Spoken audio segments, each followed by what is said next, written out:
From Hollywood, it's time now for... Hello. It looks exactly Hello. as if we were watching with a corpse. Oh, there you are. I was afraid for a moment that you had forgotten our appointment. Good evening. This is Sergeant X. They say that ghosts and the like just don't exist. You remember me, don't you? I'm your host on behalf of the makers of Carter's Pills. And you're to be my guest tonight in the mysterious circle of the inner sanctum. Unless you think more of a large fat fee than you do of your life, I advise you to throw up the case at once. Apparently, we don't look at this in the same light, Mr. Dalrymple. I expect danger, and I'm prepared to meet it. Hello, everybody. Hello. Welcome to Man Alone After Dark, and I'm your host, Man Alone. And tonight, we have a special edition of the show. You know, remember, if you grew up in the 80s or 90s, there was very special episodes where it would be like Family Matters, but like Steve Urkel would, I guess, get pregnant, and so they would talk about, teen pregnancy or whatever it is. So this is not like that. Boy, I should probably restart, but let's just keep pushing. This is going to be the Lovers Not Fighters episode. I don't know what it is. Maybe it's the fact that Valentine's Day is only 245 days away. I don't know, but I just keep thinking more and more about tabletop role-playing games that are not all about, cracking skulls.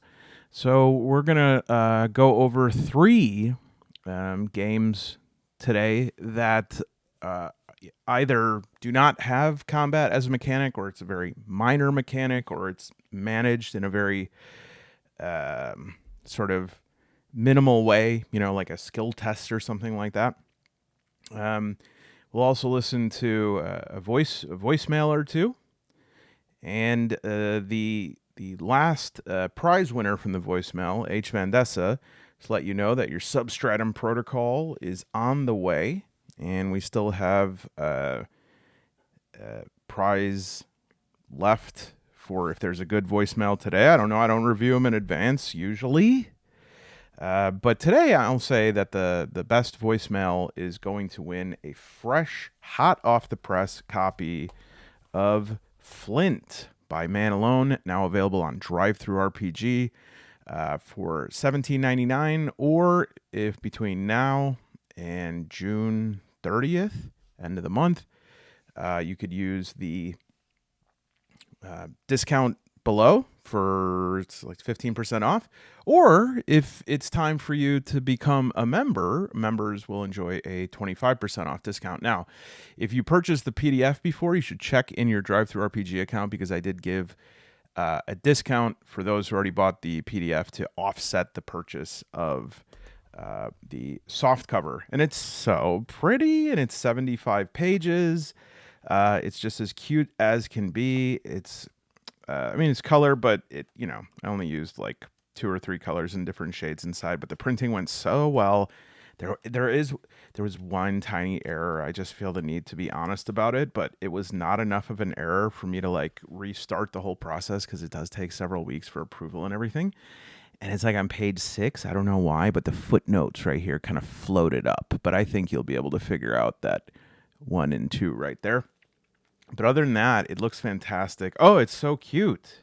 It's so cute. It's like 8 by 5.5. So we'll do a copy of that for a voicemail winner today, should one prove themselves worthy. And otherwise, follow the link below. 15% off DriveThruRPG. Flint. You can get the hardcover, soft cover, PDF, both. I'm just so happy about it. It's just so 5.5 by 8 inches, and it's just really cool to see the stuff you create come to life. I'm not a person that knew a lot about publishing or design or anything like that, and I thought it would be way too much of an uphill battle to learn that. I might do a video on it sometime, just because even though I'm not like great at it. I came into it with nothing. And both this one and my previous book, Called to the Green, both of them I just made on Canva. And so there's certain parts where you do have to use like at least Affinity Publisher, which is quite affordable, or some other online tools. But yeah, maybe I will. Actually, I'm gonna make a little note of that. All right, let's take a call. Let's take a call here. Hey, Matt Malone. First of all, just want to say, really like your videos. You got good stuff. All right, I have a few things I wanted to say. First of all, I want to talk about why I think solo role playing is so important to me. And I guess for me, it's really about like having something for myself. I think I'm a person that gives and gives a lot in most of my relationships and in my work and in most of my hobbies. And it's just nice to have something that's there where I can just give to myself for a little while. And I'm curious if that rings true for anyone else, honestly.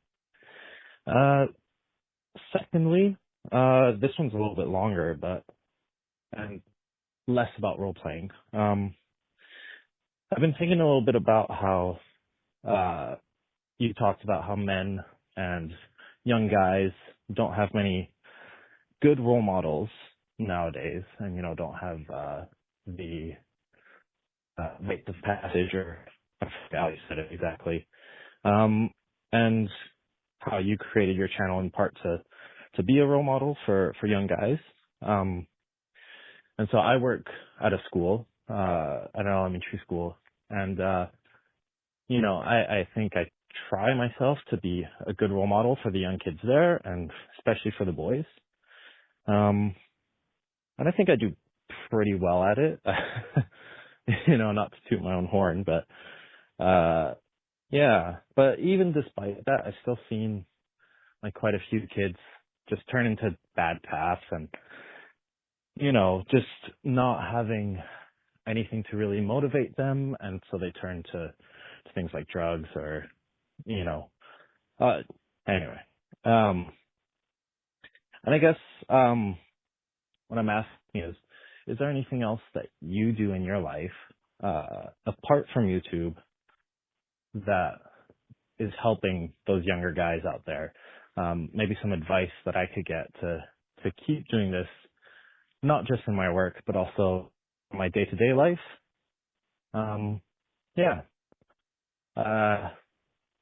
Don't know if that's a easy or hard question, but anyway, thanks a lot, and love your stuff. Bye. Fantastic.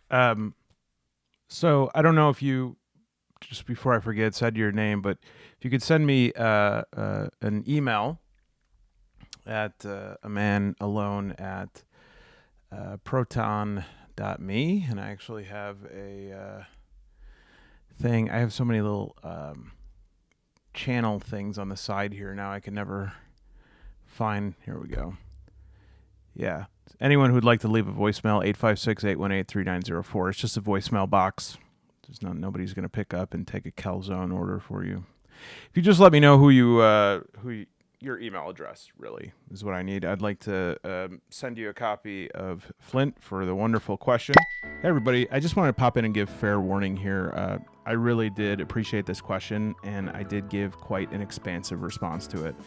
And so I think it's a really important response, but just in case you are here just to kind of see about the games or whatever, and you would prefer not to endure, got to be over 20 minutes exploration of personal care and masculine role modeling, I understand. You can go ahead and skip to the time signature up on the screen. I'll put it in at the end of the video. But if not, I thought this was a really good conversation, and let me know in the comments. So a lot there. All right. So the first thing you talked about was just having something for yourself. And so there is one of the problems with the sort of mimetic churn of how most information is now conveyed through an elaborate multinodal international system of telephone game. And, one of the things that I've come to believe very strongly is that tradition is a set of solutions for problems that we forgot that we had. And one of the most important things about conveying tradition is the conveyance of both knowledge as well as wisdom. And the conveyance of wisdom is like the sacred part of that conveyor belt. Because if you just have knowledge and you're not able to give that knowledge with wisdom, then the knowledge loses meaning. Okay. And I forgot what piece of fiction that might have been on this channel. Oh, it was in Symbarum, where the goblins had formed a truce with the humans in this town, but because goblins don't live very long, after 25 years, nobody really knew why they were allowing these goblins to still like own businesses and like participate in society. And the wisdom was not being conveyed. It was just this idea of like, hey, make sure you let them have this stuff, right? Not because we made this concession to them as a way to buy their silence for whatever. And the idea is that if you just convey knowledge at a certain point of replication, somebody is going to say, well, wait a minute, I have different knowledge, or I am better at thinking about this knowledge than other people. And so therefore, because I have come up with a reason why this knowledge is faulty or incomplete, or in fact, it's the opposite of helpful, it's hurtful, there's absolutely no reason for it, right? And wisdom is what avoids that. And it's the important part of passing this down, where you cannot have, the next generation of people, you cannot have them at the war or whatever, the famine or whatever it was that catalyzed a new way of doing things to avoid this horrible thing. You cannot directly, nor would you want to subject them to those negative feelings that caused this change. But wisdom is a way to say, look, you respect me, you love me, I love you, I take care of you, I'm telling you this knowledge, and you can trust that it is true and that you need to follow it based on the connection you have to me. And without that piece, everything is subjective. And we see that now. There is absolutely no social trust. There's nobody who is likely to say that they wish to implicitly believe other people simply because of who they are. And one of the reasons that we have, especially in the U.S., this extreme polarization is this desperation to believe something, to be able to see a coherent vision of the world that can, it makes sense through this prism, through this lens, I should say. And if somebody tries to disturb that, it's a threat. And so we don't have to worry about what sort of like logical system or truth or false or whatever, because it's wrong. It's wrong because it's wrong, right? And this is, I don't need to make a case for the massive social derangement going on with that. But the point is that when you lose that wisdom, that is really the link that keeps things going. The point I'm narrowing in on here is that there is a lot of knowledge that is framed as wisdom today that is not wisdom. And because it's not wisdom, it's easily morphed.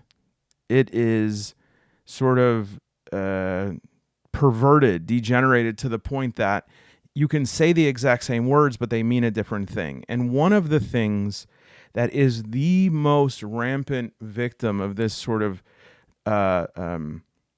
like, I guess you could say, knowledge drift, or semantic drift, where it's like you'll say a phrase over and over again throughout years, and then it suddenly starts to mean something different,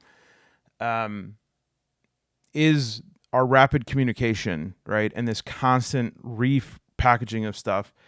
And in addition, the tendency towards general psychological processes in society to be refracted through positive psychology. All right. So because of positive psychology, and I'm not making a case necessarily for that as like a school of psychological thought. What I'm saying is that our lingua franca today, when we talk about anything psychological, is positive psychology, right? And positive psychology has happiness as its primary motivator, and it also has license, happiness and license, not necessarily freedom, although I think it would be called freedom, because what happens is, license means you just get to do whatever you want. If you want to do something, then it's the right thing to do. And freedom is something that requires a submission of part of oneself. For more on this, you could see read Freud and Civilization and Its Discontents. Man desires freedom, but everywhere he finds himself in chains. Because to have actual freedom, there is part of your self that needs to be surrendered. All right. And so happiness and license. And so the way that we talk about things is very often framed as positive psychology. And so one of the things that happens is you'll take a concept that is generally good, such as self-care, and you will keep replicating it, but there'll be slight changes with it every time, just like one little pixel of it is changed. And what happens over time is that people without the wisdom, without the anchoring, without the social trust, people will generally whittle off the parts of that they don't like or that doesn't fit their ideology or their agenda, etc., and they will present it as a thing that is proof that their worldview is correct, right? It's like, well, hey, how could you think that I'm wrong? I really support self-care. And self-care, again, in and of itself, at least intended to be a good thing. It means that maintaining good boundaries around yourself, around your time, doing things that are enjoyable to you, not only to enjoy yourself, but also to demonstrate to yourself that you value yourself and that you are willing and interested in spending time to yourself. So it's like a process of self-talk. Those things are great. It has slowly drifted into some dangerous areas, such as like, well, it's not about having good boundaries. It's about if you will something, then nobody can question that. And anything that you do to execute your will is allowable, right? And so you see certain things now about like cutting out toxic people out of your life. I think if we had a way to identify toxic people, cutting them out of your life would probably be good. One of the ways that we actually can do that is through repeated interactions where a person keeps deceiving us and teaching us the same lesson over and over again. We can kind of say, hey, the investment here is no longer worth it, right? But the threshold for what a toxic person is now is also lost. We have no wisdom in that either. And so it's anybody who makes someone feel like they are not receiving sufficient happiness or license. And so now you can take this generally positive notion of self-care and you can say, you know what, this person's my friend, but on some random Tuesday afternoon of no note, I have decided to block them from all social media, block their phone number, and I will just not speak to them anymore, right? Which is, if you've ever had somebody do this to you, and I had a friend who this happened to, and I don't think I've seen a wound that deep before. The loss of somebody that they loved, as a friend, as there for a long time, and then no answers, and then as they tried to get answers, it was like, hey, why don't you just leave me alone? Like, what's wrong with you, right? And so then it was like, not only do you not have your friend, you'll get no answers, and also in seeking answers, which is the totally reasonable thing to do, you will also be sort of labeled as crazy and persistent, and this will be used to triangulate your reputation stuff. And it was terrible to see, because I was not friends with his very good friend, and so just like looking at that was agonizing. And according to the rules of engagement set up in society right now, that's totally fine, because hey, didn't really enjoy hanging out with him anymore. I mean, never mind the fact that there were like 7 different extremely valid circumstances that this person was not able to be the friend that they had been in the past, but they were not negative. They just kind of weren't able to engage at the level of friendship they were used to. Now, obviously, because I wasn't friends with both of them, I don't have insight into both sides of that. But I do know that Mr. 55, who I do the podcast with, is my best friend. Sometimes I cannot stand him. We had a fight like a month ago. We were really, really mad at each other. But to cut him off, I could have 100 fights like that before I would cut him off, right? Because he's my best friend. I love him. And so the point is, and I know I keep saying that, but believe me, I'm trying to circle in here, is that, you have these notions such as doing things for yourself or self-care, and they start to take on this very strange and sometimes monstrous quality, right? And they also can become an objective of sort of psychotic preoccupation, where it's like, I must be self-caring, okay? And one of the weird things is this reorientation of the purpose of self-care for all of this stuff is because there was and has been, prior to, I would say it's a recent social phenomenon, a broad understanding that the highest form of an expression of humanness is to be of service. That is the highest expression, to be of service. I mean, if you know anything about Robert Heinlein and Philip K. Dick, about how ideologically at odds they were with one another, and when Philip K. Dick would have these episodes of psychosis and substance addiction and fallout and stuff, and Heinlein would just come by and just bring him groceries and sit with him in silence, that is of service. That matters a lot more than Heinlein's opinions or Philip K. Dick's opinions about each other's ideologies, because it was when a human needs a human to step up, they were there for one another. And self-care is an operation that we pursue in order to allow ourselves to get closer to this ideal human orientation, which is service to others. And if you are in service to others, you get it. You can't get it any other way. If I were to say, oh, it'll make you feel good, not exactly. Sometimes it's not very easy. Sometimes it's miserable. Sometimes it is something I almost feel like I wish I didn't have to do, because I understand that being of service is the highest manifestation of my humanness, and it's not about me being happy. It's not about me being free. It's that when I am in service to others, I am fulfilling my purpose in a way that my soul and my body are in focus. There's no blur between them. And there are so many other times in your life when you keep trying to stuff your soul into your body and you can't do it.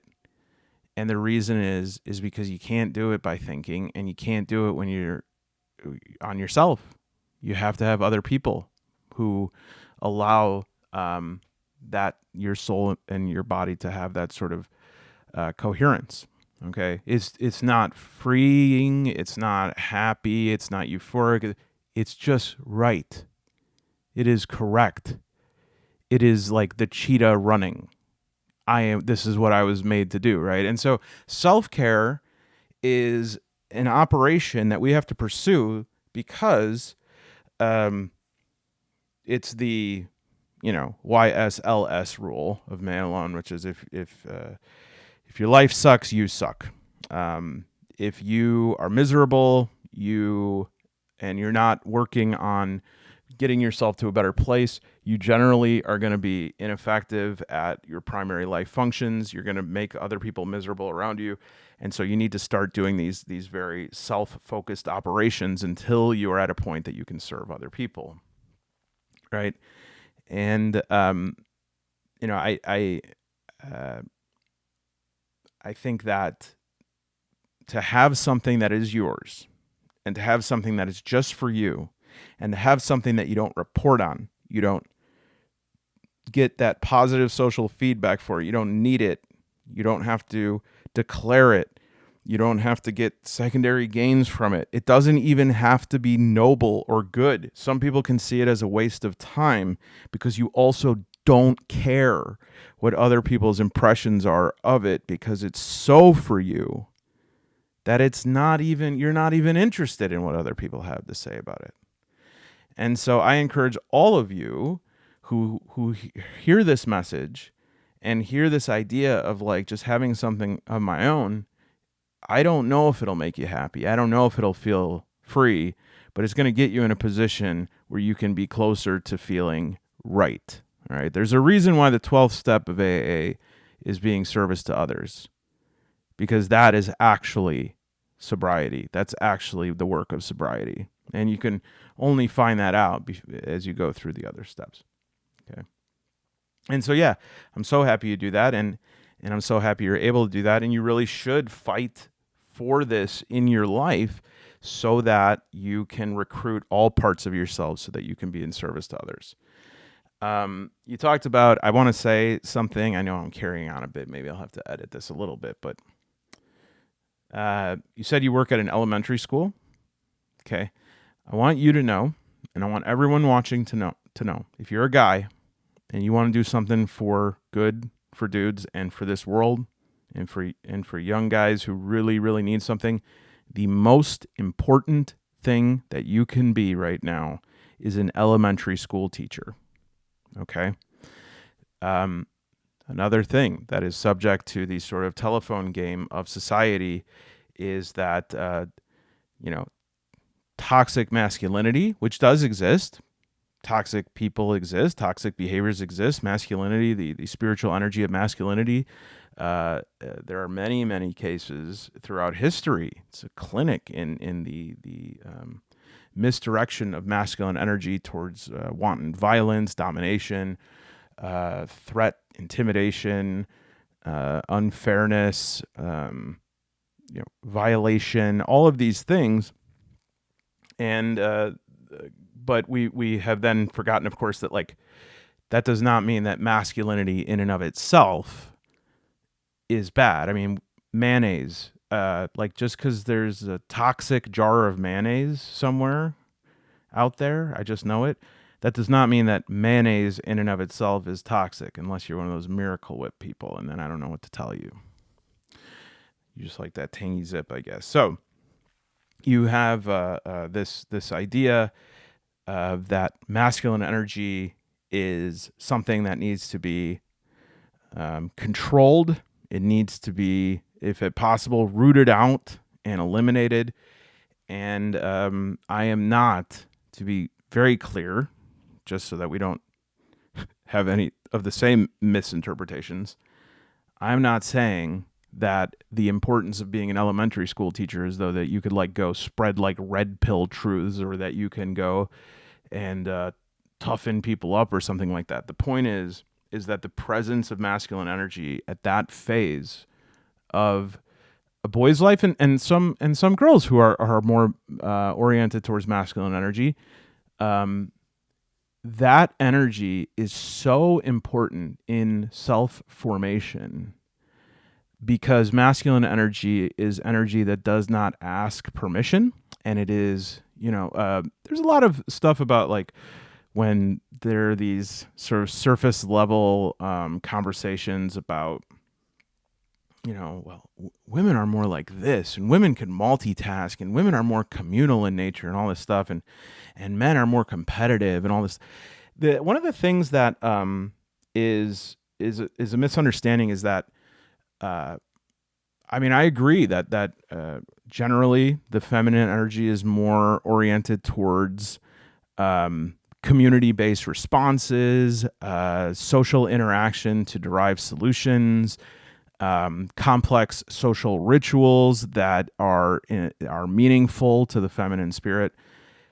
Men are very social as well, but our social communications are often nonverbal. Okay, and one of the things that strong masculine energy does, especially for knuckleheads, which are like my favorite kind of like adolescent guys, are just these like knuckleheads that they're desperate for somebody to put enough limits around them to make them feel safe and make them feel guided, but they act out to try and see if a person is worthy of that. And most people that they do that now, I don't think are, or don't even have strong masculine spirit in them. But the most important thing that male role models did for me growing up, and this is going to be very hard for some people to accept this word, but let me say it, is they shamed me. They shamed me when I stepped out and thought that I was going to run the show, or that it was my world, or that it was I was the one who was in charge, right? There's no complex social rituals. The ritual is quite simple, is that an older sibling of mine or an older teacher or coach would be like, "What are you doing, Mom?" And I'd be like, "Well, what do you mean? It's funny, right?" And they're like, No, it's not.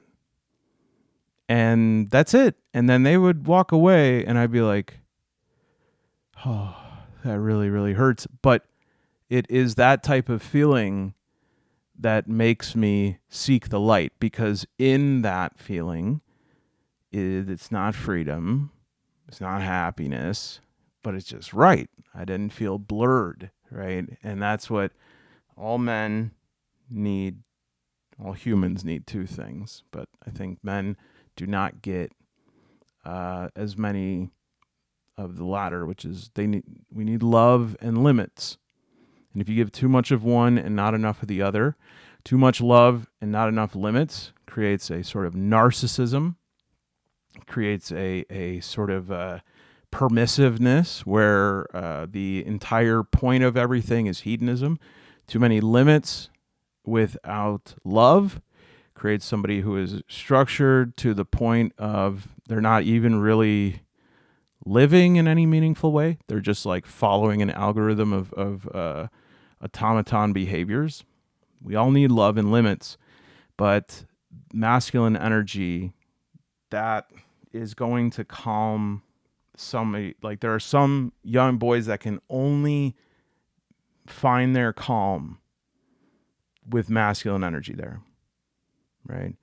Or at least they're able to find their full calm with masculine energy.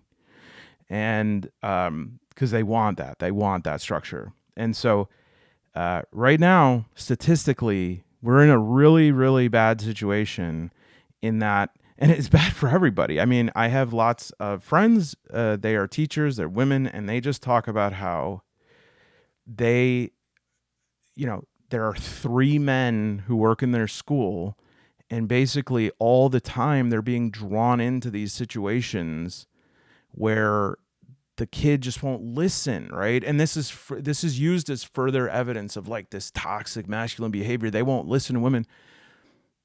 They don't listen to feminine energy, or at least they don't listen to it at a certain point, because they crave the boundary and the structure of masculine energy, right? They're like wool-bearing animals, instinctively moving south or whatever. And so it's like, this is so important. And if you're somebody who really wants to in some way contribute to the improvement of this whole mess right now, that is one of the most important things that you can do as an individual. Okay. I am so happy to hear that you do that. I'm so happy to hear that you are, trying and succeeding in a lot of ways of being a positive role model. As far as my own life, yes. And I used to be very involved in this in a very structured, in a very like professional way. My work now has brought me to the other end of the spectrum of age right now. But this work never ends, all right? And so in many, many ways, there is opportunities for me to bring the calm and the safety of masculine energy to these guys, because they just feel so out of control, right? And I mentioned this before, is how we don't have the biological changes that women have around puberty, right? And because of that, we lack the ability to know when we have passed through the threshold to manhood. The purpose of masculine energy, the wisdom of the masculine spirit is gone. And without it, without that recognition of the men of your tribe, of your community, without that, you never know if you're a man. And so you go to extreme measures to show your manhood. And because the culture is confused about masculinity, you say, well, they don't like this shit, but I have to do it because I want to be a man. So they say that masculinity is about sleeping with women and not taking responsibility for it. It's about physical dominance. Okay. It is about overcoming like moral restrictions, and the person who is least bothered by scruples can become the most dominant, dealer of drugs, local bully, CEO, whatever the thing is that requires one, like, hey, how successful can I be if I just don't care if somebody starves, right? And this further propagates the horror, because it seems to confirm to people that the masculine spirit is one that needs to be repressed. And then this is carried out further in these ways. And here's the thing. You notice at no point did I say that like women are doing this, because women actually want to help with this, and they want to make a society that is better. And so they are contributing in the way that they feel is the right way to do it, but there's no men there to balance that out, or there's no masculine energy there, right? And it's miserable for everybody, but nobody knows what to do. And so it's a lot easier to just start coming up with these like conspiracy theories that there are people of this politic or members of this genre, gender, I guess. Yeah. Like this is who's creating it. Listen, people generally are working along predictable pathways of behavior. To step out is incredibly difficult. And usually when it happens, it just leads to a chaos that autocorrects anyways. You're not going to get anywhere from blaming anyone, right? Because there are problems in this society that we cannot think ourselves through, and they don't solve when we think we've located the perpetrator. There are perpetrators for actions. They're not perpetrators for states of civilizational being, all right? And this is something that even that somebody cannot just swallow that. And guess what? The masculine energy in me says, that's up to you to figure that out, not me.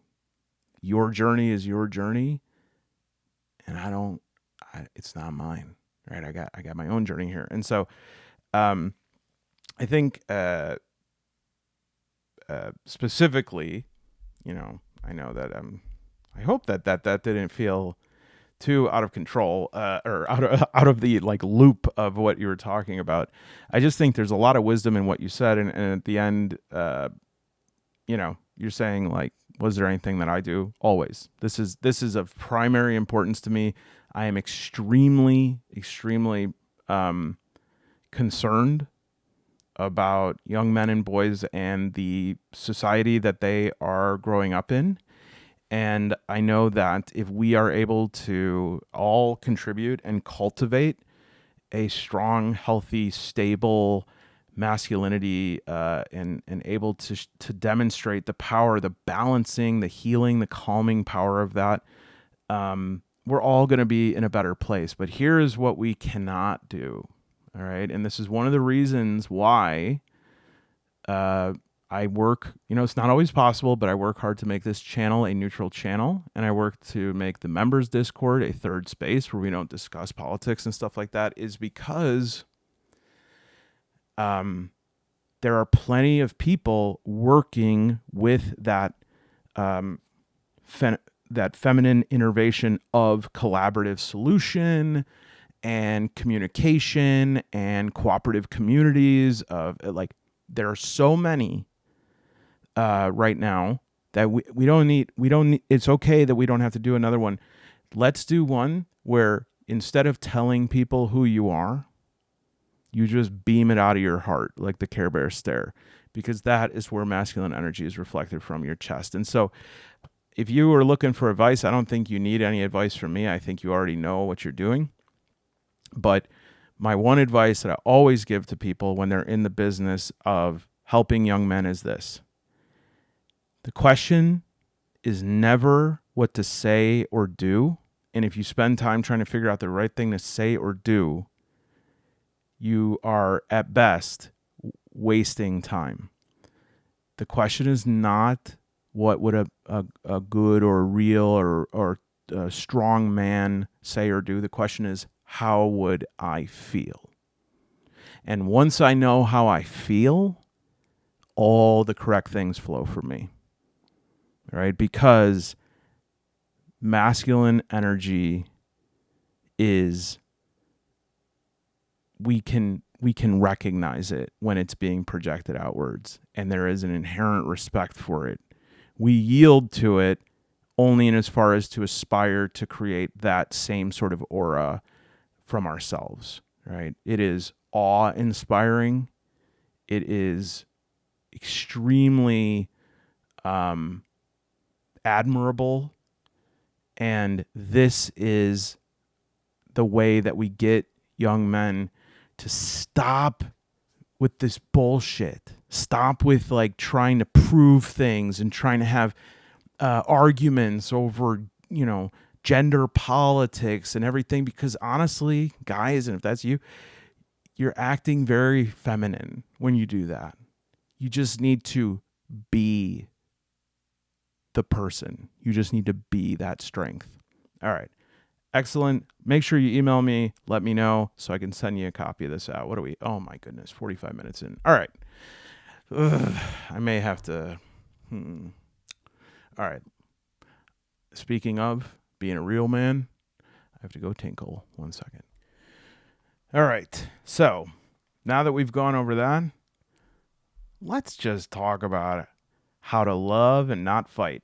So miraculously, 2 of these lovers not fighter genre books are from the same person. And they are from somebody who is quickly becoming one of my faves, Cody Barr. Barr. This is, we talked about Against the Wind. I did like an episode where I tried to get as far as I could in solo games in 15 minutes. And although I had to stop this one because it does take a little bit more of an investment, it was real smooth sailing. It was only a matter of time that I was like, I'm not going to be able to get this game up and running in 15, but that's not because I couldn't understand it or because it was too much work. I was enjoying myself, and I said, I'm going to push that to a different episode to take a look at that. but both Courier and Glide are solo games. Now, I've been, as some of you know, especially members, I've been working more and more to be thinking about, when I can, ways to sort of show pathways to solo gaming when, on a shoestring budget. And I thought it'd be funny if I did an episode of like the Gwyneth Paltrow thing where I was like, all right, how can I, for $50 a month, how can I have an amazing solo gaming experience? I don't know if anyone remembers this, but she was like trying to see what it was like to live at or below the poverty level. And so she's like, so today I'm going to eat using only the average income of somebody who meets the federal definition of poverty. And she went, and the first thing she bought, she had like $9.42 to spend for the day. She bought 2 avocados for like $7. And so I was thinking about saying, all right, this month I'm going to do an experiment. I'm going to have amazing time playing solo RPGs with just $50. We'll be right back. And then when I come back, just being like, I spent $49.99 on this one hardcover game, and I guess I'll just play it for the month. But I was trying to be frugal with Courier because I got the PDF from DriveThruRPG. And I did one of my favorite things, which is to go to my local Staples, and they do really fast turnaround printing. I mean, I'm sure if I used to live right next to like this awesome local print shop. When you went in there, it was like a disaster area. He had unfinished projects that were still like campaigning for RFK, and he was awesome. He was like a wizard, but now I have Staples down the street, and they do a really quick turnaround for this. And so I was like, you know what? I'm going to get this printed out. It was like $20. It had a nice little binding, the cover. I was able to put some tabs in there to keep my spot. And then actually, I think, let me make sure. Yeah, so Courier, the repacked edition, $9.99 on DriveThruRPG for a nice loadout of files, character sheet, maps. I'll show you all that stuff. Faction sheet. And same thing, Glide, which I also got these printed from DriveThruRPG, both Glide and the expansion collection #1. Yeah, so you can get PDF of this for $9.99, and you can get the softcover and PDF on DriveThru for $15. I'll put links for all this below. Courier, and the reason I got it printed is because it didn't have that. And I should add that this is for my private use, right? Because technically you can't just print something. Like, I couldn't sell this. I have a feeling that Cody Barr is probably cool with me doing a review with it, but I should just add that technically you can't just like reproduce someone's work like this. But for your personal use, I mean, I don't think the NSA is going to be on your case. But this right here is, if you wanted the hardcover, this is $12.99 on Amazon. So, but that's okay, because honestly, I really do like having it printed out like this. Now, admittedly, I am a collector, and so I like to have this over this. But in terms of the ultimate play presentation, or like the way that its book is organized, the best way to solo play is the following. Great example right here. Notorious. Right here. If you can get the spiral and it lays flat and just lays open, it's the best. It's the best, like, in turn. I think like there are some very simple reasons why that is, but if you ever do it as well, it's just like your space management and paper management is so good. So there's some options with this. And this is available against the wind, as well as the tables guide, which the tables are all in here. They're just organized a little more succinctly here. And then there's some in the back that sort of put a bunch of them together for against the wind. There's a little bit extra, but again, this is something that helps like sort of workspace management a little bit. And so I was just going to look through these, and I I'm going to play Against the Wind at some point. Probably quite soon. I have something that just like jumped ahead in my queue that you'll see in the next week. But I do want to look at these other two right here between Cody Bar to see which one I would like to play a little bit on this episode here. And yeah, let's start with Glide. So Glide is very clearly Dune inspired, even down to the font, because I just could not stop laughing at this word.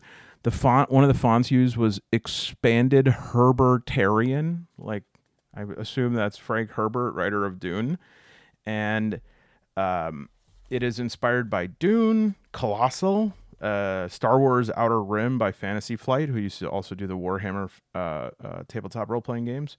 Apothecaria by Blackwell Games, Anna Blackwell.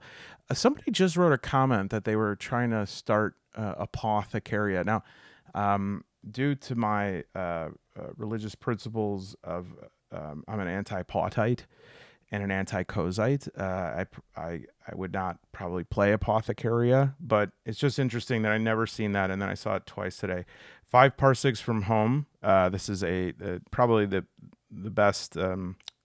Me, Myself, and Die did like a whole 1 or 2, was it 1 or 2 seasons on it, but it is sort of the gold standard for solo miniature wargaming. And then Dead Belt by Couple of Drakes, another one that's a really cool system that involves like creating grids of cards in the shape of ships, and then you got to salvage through them. And so this is from 2022. I believe the expansion collection one is 23. And then Courier, there is an original edition that is slightly more pages, actually, 76. This one's around 68. And the original one was from 2022. There's not a lot available anymore, but this one looks like the repacked edition was 2024. And I assume this is the one that you want. All right. So I just want to look through this really quick. And, I've looked through it a little bit, enough to know that it is not conflict. It's not a game about conflict. You're in Iridor. There's guild houses, and so factions, and the politicking of that's really important. Skill tests are there, which could involve some sort of combat. But if you look at this here, really, there's not really combat. And then I was like, well, maybe it's covered in actions. But as far as I could see, the actions are move, reveal, explore, camp, settlement. So I'm going to grab the character sheets for this. Brief aside, as if we haven't had enough of that already, I did show this campaign notebook by Perplexing Ruins, that you can get the 20-page sort of condensed version that has all the same stuff on itch.io for $3. Or this I got inside the Fallen RPG bundle. But just in terms of resources for solo play, it's hard to find much that competes with just how like comprehensive this campaign notebook is. And I am going to be Gwyneth Paltrowing. This is an upcoming video that I'm going to do, is like putting together a solo game on like as close to, $0 as possible. And so this is a high likelihood of getting used as this campaign notebook. The one thing I am trying to figure out right now, and if anybody has an idea for this, let me know. My idea for this video is I want to use just like cards, and Oracle dice and things that are cheaper, just to create a solo play campaign without having to buy, core book and 6 adventures, etc. I'm trying to find a very easy dice resolution system, but I don't want it to be like so easy. Like, I mean, a little easier than Tricube Tales or something like that, but I want to just find a very broad resolution system. And I know that I could probably just do something like in Fallen, a 2d6, and then 10 or greater is yes, 7 to 9 is limited. But if anyone has any ideas for that has like a widely malleable dice system. This is another one that's just really great by Seedling Games, Procedures to Discover the Path Ahead. And this one is just really great if you follow this through, by the time you're done with it, you have like not only a map and locations and NPCs, but you actually have like a story idea. And what I've noticed is the best way to use this is to just like trust in it. Just keep, even if you're like, I don't really know if I'm making a good story with this here, or this doesn't seem to make sense, just keep doing it. And then things just have a way of falling into place the more inputs that you get. And also just like, if you don't know how to use something in it, just like let it hang a little bit. So those are two very good sort of system neutral resources. All right. So yeah, we'll take a look at Glide here. The sheet. Fame. How have I not Jormified this sheet yet? This should be automatic. I try to match the font when I Jormify a sheet. All right, it did come apart a little towards the end, but I always run out of space. My whole life, I've always like misjudged the amount of space I need for a name. So we have stats here: hardy, knowledgeable, resourceful, credit, speed, scrap, relics, water. So there's going to be some survival stuff, and then equipment and glider upgrades. All characters in Glide share the same 3 stats: hardy, knowledgeable. Hardy, abbreviated to H. They can survive in harsh environments. Knowledgeable, they know research. Resourceful, know how to solve problems. A character will choose from their stats when performing a skill test, which will be explained. Okay. Both exploration and encounters are core to the development of your character. Okay. In Glide, you'll pick 6 starting character backgrounds representing characters who commonly populate Eriador. Backgrounds will have a different starting set of stats, a bonus to their abilities, and a goal they can work towards, which unlock a second bonus. Choose from the available options. So we have Soldier, Merchant, Explorer, Scoundrel, Navigator, Freelancer. I'm just going to look also in the expansion and see if there's any other. Okay, so for you, like 1 second ago, I said, I'm just going to look in the expansion to see if there's anything else. Well, for me, that was about an hour and a half ago, because it sent me down a road that I am going to tell you about. And I promise it's not tedious, because it actually had a really cool outcome and helped me to understand the game and you to understand what's wrong with me. Anyway, so I was talking about the backgrounds, and I just want to give a little bit more on this. The backgrounds have 4 things. Number 1, they have your starting stats, 3, 1, 2 example for the soldier. And then they have a special bonus, which for the soldier, for example, is condition. So they get +1 total stamina. Years of battle have developed your body. And then there's this goal, which is complete 3 total settlement events, which you can roll up during the game. And if you do that goal, you get the reward of survival training, which is +1 hardy and +1 total stamina again. So a little bit of there's multiple like quests and outcomes and things that you can improve in this game, but it's pretty taught in that, if you're the soldier, that's what you want to do, is work towards that second bonus. I assume if you keep playing, it's possible that maybe you can like cross over into the other specialties. Anyways, so I look at this expansion collection and I'm like, oh, cool. They added a mechanic background, but it's not a background. It's actually a profession. Okay. And that's not just me mincing words, because it actually intros by saying, this expansion allows you, it provides rules for specializing in a specific profession. A profession allows the player to enhance their role-playing and interaction by opening up additional opportunities. All right. So the mechanic is this new thing, different from a background, called professions, and very welcome, right? Because fun to get a bonus and a second bonus. But if I want to play this game for more than just, a session or 2, I need a little bit more. And so I said, cool. So this gives an example of the mechanic. And the mechanic, the profession, nice little system here. It has 5 ranks from beginning to expert. And you need to accrue experience, going from 0 to 40 plus to move up this chain.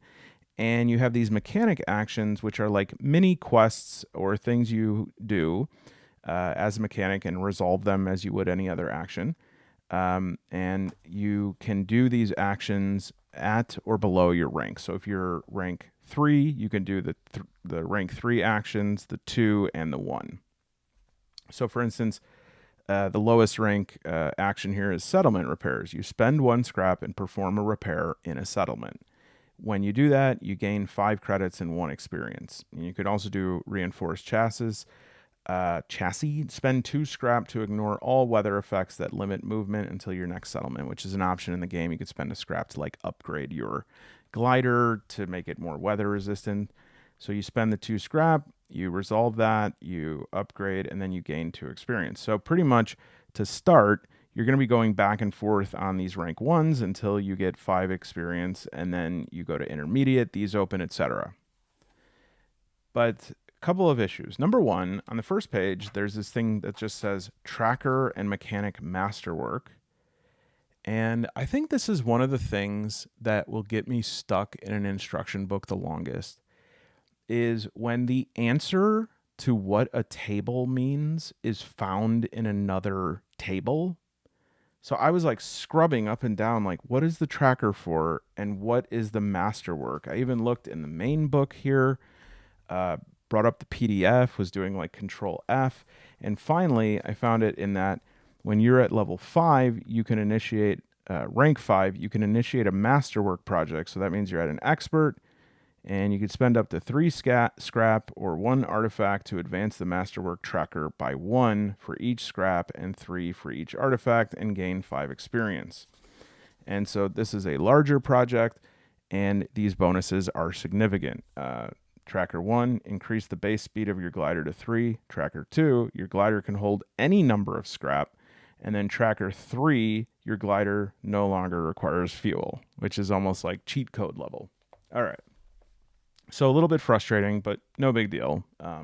Not all in all, I've definitely lost like decades, it felt like, of my life for things much worse than this, but it just took me like 10 minutes. But from a game design perspective, something good to remember is like instructions shouldn't, like tables should be places where instructions are applied. Not trying to nitpick or anything like that. I make all sorts of mistakes like that in my own design. All right, so now here's the issue here is that I'm like, cool. So the mechanic is this new profession. It gives us more gameplay.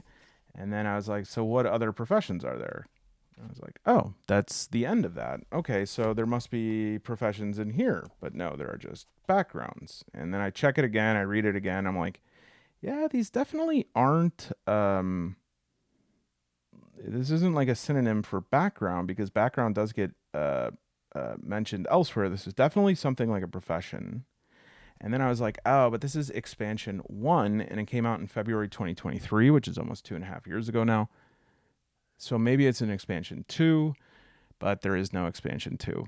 Now, again, to be clear, I'm not griping about that or anything like that. I know that after I finished Called to the Green, people were like, you should do this, you should add this thing, you should do like this like series of playthroughs.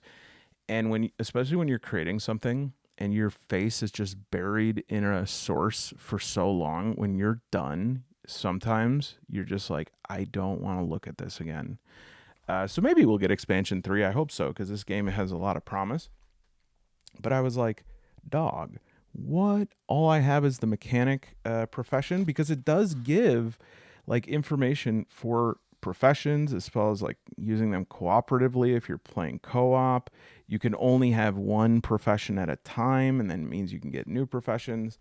So anyways, I just, like, as a creative sort of endeavor, came up with 3 new professions that do not, for the most part, overlap with the backgrounds.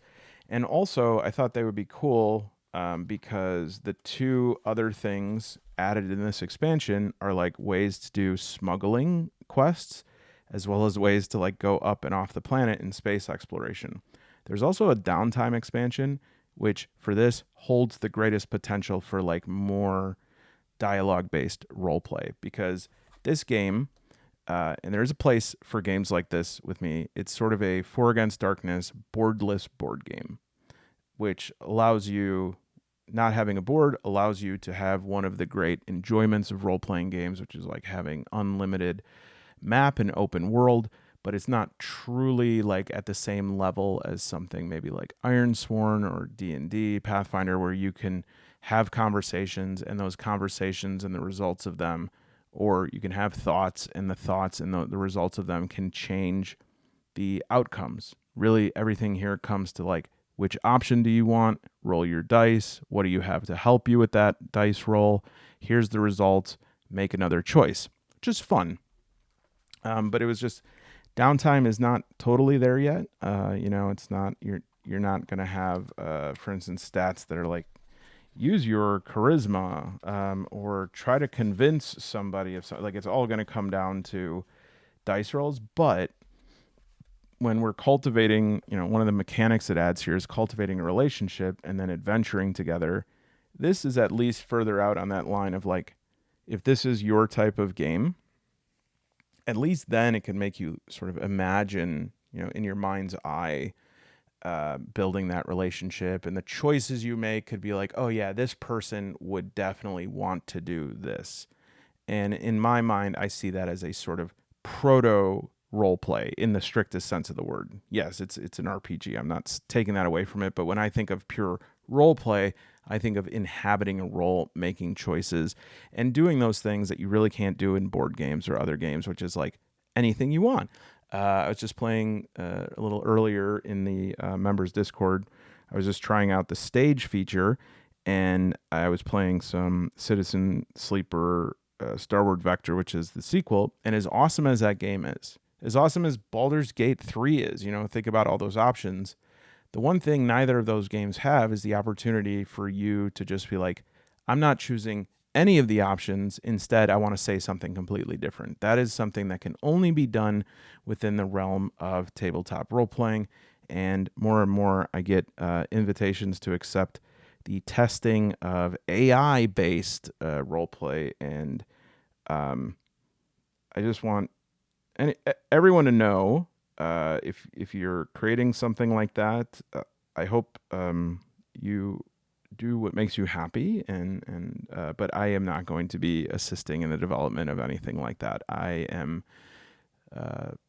doing solo role playing because the thing that I enjoy the most and the thing that I want to spend the most time with is like chat GP me, right? Not something else. So anyways, yeah, so I put these together. I did it the BARF mode, which is a writing strategy that I use in which I like see the objectives of what I have to write. This works especially well for me for writing games. Is like I will fill out plausibly everything that's required, and then I go back later and I say, okay, well, this doesn't work. You can't use a +3 on this stat because that stat doesn't exist, or doesn't make sense, or it's not balanced. But I just try to get it out, because editing and changing things and like sort of what might we say, like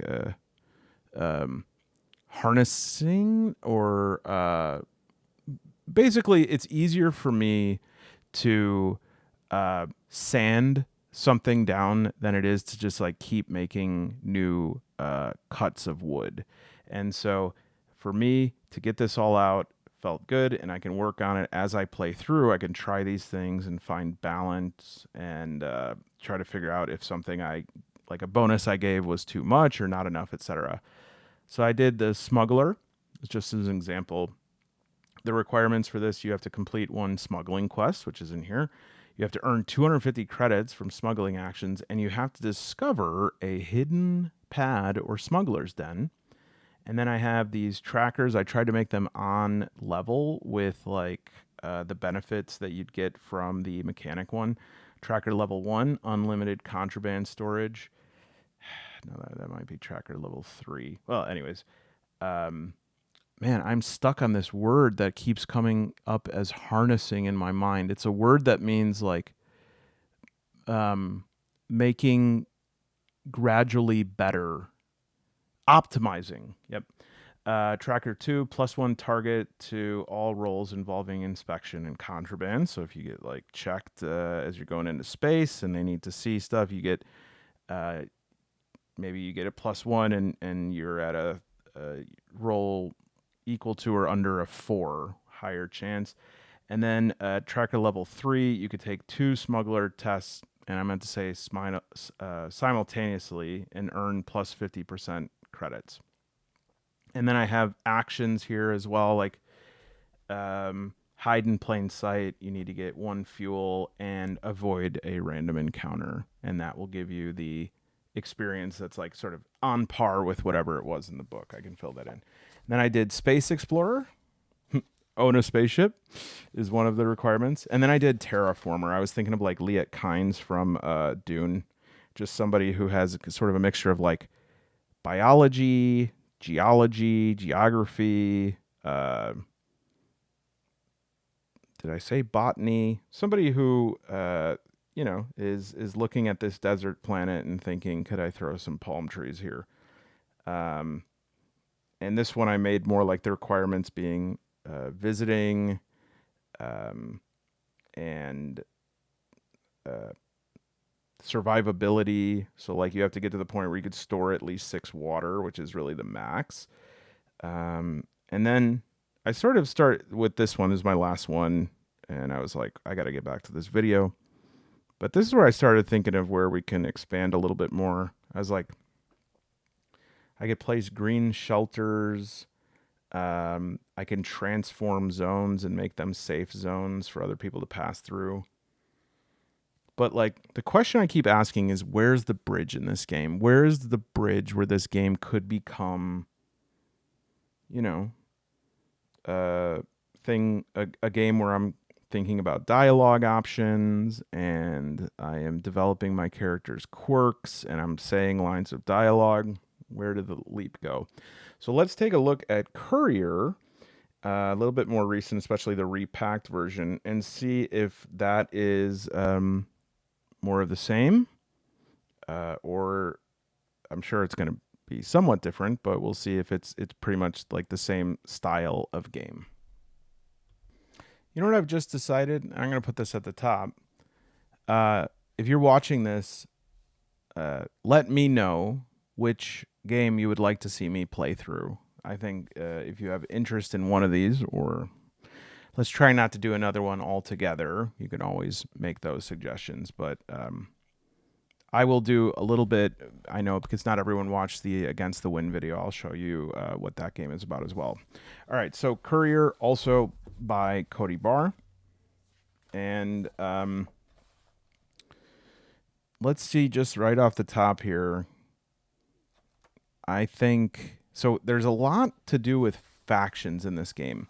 Factions do make me nervous a little bit. Not like I'm not going to be able to understand it, but sometimes factions make me feel a bit overwhelmed because it's one thing to know what I'm doing and what other characters in my, whether they're in my group or affiliated with me, etc. I think it's raining. Okay, I finally figured this out. It's this like humidifier I have that has like 3 settings, 1, 2, 3, 1 button, and it just randomly turns on.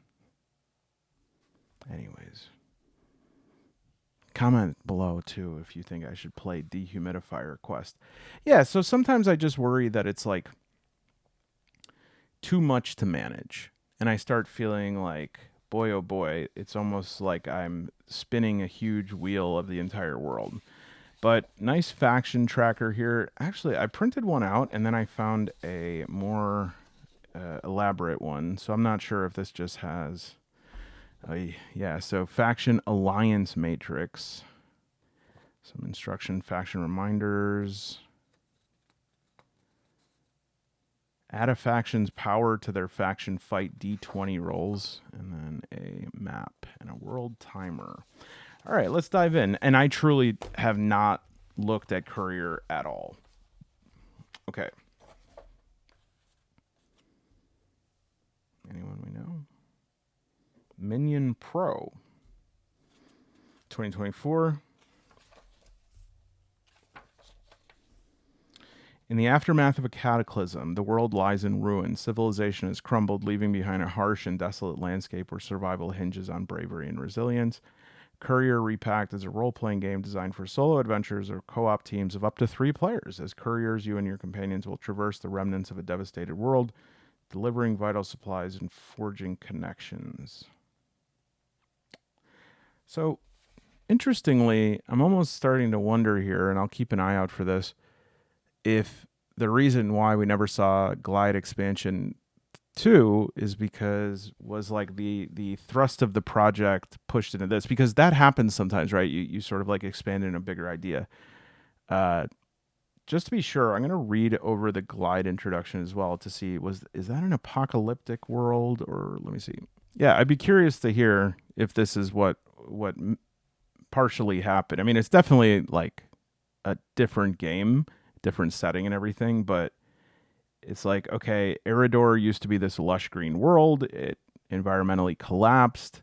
Now there's all these great houses, right? And you are a seeker, where here you're a courier. So you're a seeker is a collective group of nomads, traders, eco-experts, and hopefuls that have come together with a common goal. So it could be. All right. As courier, you embody the virtues of dependability, bravery, and adventure. You're a beacon of hope in a world where trust is a rare commodity. I should say, the first edition of this game, I don't even know if it came out before Glide, so I'm not certain. Gather your gear, prepare for the unknown, and set out on a path that will test your skills, resolve in your humanity. The world of Courier Repacked is vast and filled with danger and opportunity. All right. Solo or co-op up to 3 players, no GM.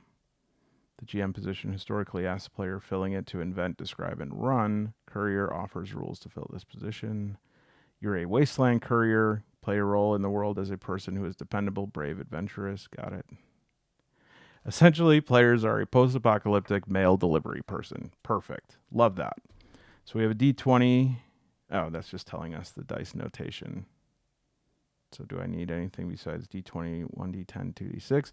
Courier is roll under D20. Rolling above a stat value is considered a failure. For example, a player with 12 fight, which is shortened as FIG, would need to roll a 12 or less on their D20 for the FIG test to be a success.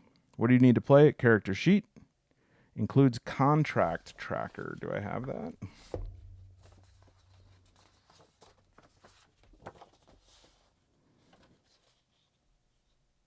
Contracts. There we go. Okay. A token to represent each player character. I can do that. I should like pick one of these from Severed Books and decide like which one is all-time Jorma. I'm going to get some candidates. I really do love these. I really have to encourage you to check out like the Borg-like bastards from Severed Books. And there's even ones that I'm going to have for Sickest Witch, which I did back. But yeah, I think some of these are not going to be right. I have like Crystal Knights, and then these ones are Mork Borg ones. Probably not, because this is, you know, unless it makes sense. And then some that are like, you know, post like zombie outbreak maybe, and then some that are more like Mothership, and then some that are like cyberpunk. You know, like I would say this is a sort of cyberpunk-esque one. So we will. I'm going to probably say that these like fantasy ones are not it. And we'll put, I think Jorma's usually a dude. Could be space.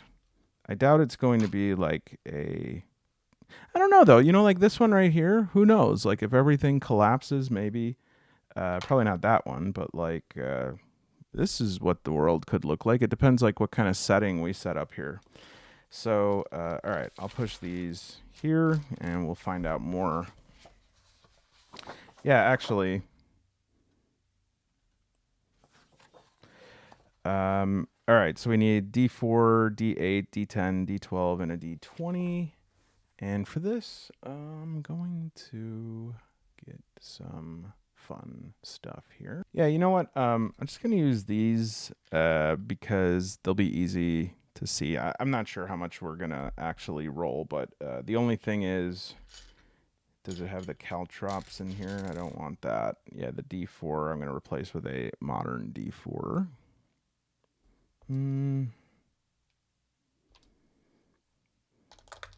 I'll replace it with a modern cat D4. I'm curious though. If this is your first video, this is like a good litmus test for whether or not you're gonna want to subscribe, because like if you're enjoying the journey right now, you're one of us. But like if you're infuriated right now, this is the sad thing is this video is actually like moving along pretty fast comparatively. It's glacial compared to other videos, but compared to you get it. Yeah. So these are all Q Workshop dice. And I'll tell you why. These here are ones I always want to play with, right? The Gremlins ones, I love them so much. I have like Gizmo on them, but literally, what number is that? You know, and then each side, it's a little weird. And so if I'm playing on camera, you know, some of these are all right. And I especially love this one that just says skateboard and then hi. But two strikes against it. Number one, it's got a caltrops D4. And then two, it's listen to that dog barking. You know what though? I'm sort of feeling like maybe it's a little easier to see the numbers than I thought, but there's a lot of distraction there. So we will live to fight another day. The circus dice I like, and for some reason feel weirdly on brand with a post-apocalyptic scenario.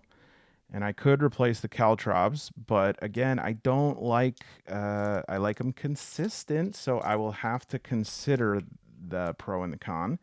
Then we have the llama dice, which are good picks. I think some of the numbers are a little bit strange, and also that like I always forget what the llama itself is because it represents different things. I think it's usually 1.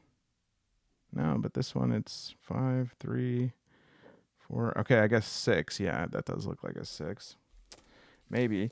Pizza dice are always really fun, especially because you get like different pizzas with different rolls on it here, extra sauce. But again, I don't know, like far from camera, unless I'm zoomed in like this, you can't see the numbers on those, right? No. You see, and the same with cats. It's like they're great, but then every once in a while you roll on something that's like, okay, I have to remember what number that is. Or the one that's just, yeah, cat, like, is that 2? So this is why I always get led back to the runic dice, which are Q Workshop. They do have the caltrop D4s, which I hate, but I feel because they're a little bit more generic, I could easily sub out another. I have some Q Workshop 4s, modern D4s, and so we'll sub out like that. And I do think that these are probably a little easier to see. Nope, these are the ones. They've got to be the ones. Yeah, they're the best for you, and it's all about it's all about you. But Q Workshop, fun stuff. For my non-luxury dice, I do love some Q Workshop. Okay. Also, in addition, my Oracle dice from Tower House Creative, which now have their own home, other than this guy who doesn't quite fit. I've been quite fond of using the null dice. As this game, you also need 3 D6s, and the null dice can handle NPC interactions, and now also we can get them uniform as well. So I might put those aside too. And of course, we will always have the Oracle die there. Okay, so we have everything we need to play. Cool illustrations. Is it Sammy Winona? Cool stuff. I like the pencil sketch. Any surprises here? Tools for writing, spare paper for no. Yeah, we got it. All right.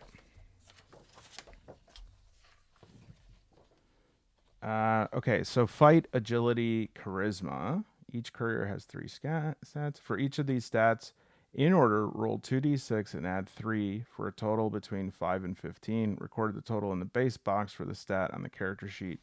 Once all stats are rolled, the player may swap any 2 totals. All right. So we'll do 2d6 for fight. So that's 7 plus 3 is 10. And I guess we're just filling in the base. Base. I got to Jormify. All right, so we got 10 for fight. And again, 10 for agility. And 5 plus 3, 8 for charisma. Yeah, that's Jorma because... And also, I was like, why am I even questioning it? This guy literally looks like Jorma in my mind's eye. Just a schlub on a permanent smoke break. So that's decided.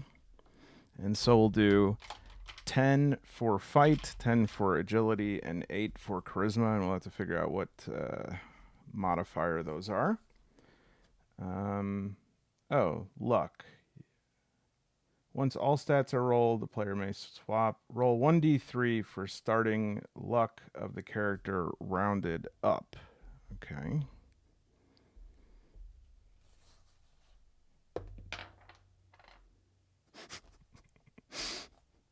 Well, we know what that is. So luck is 1. That also fits. Stats have a 15 maximum, including bonuses. Luck has no max, so don't worry about that. Harm points, HP, and scrap. A courier starts with 1d6 plus 3 harm for a total between 4 and 9. 4. All right. This is the total amount of harm the courier may take before they're defeated. The HP max is 12. All couriers start with 5 scrap. Scrap is the currency. Exhaustion is used to perform actions in courier. Each action provides the total number of exhaustion needed to perform it. All couriers start with 3 exhaustion and have a maximum of 3. Okay. Where's my exhaustion?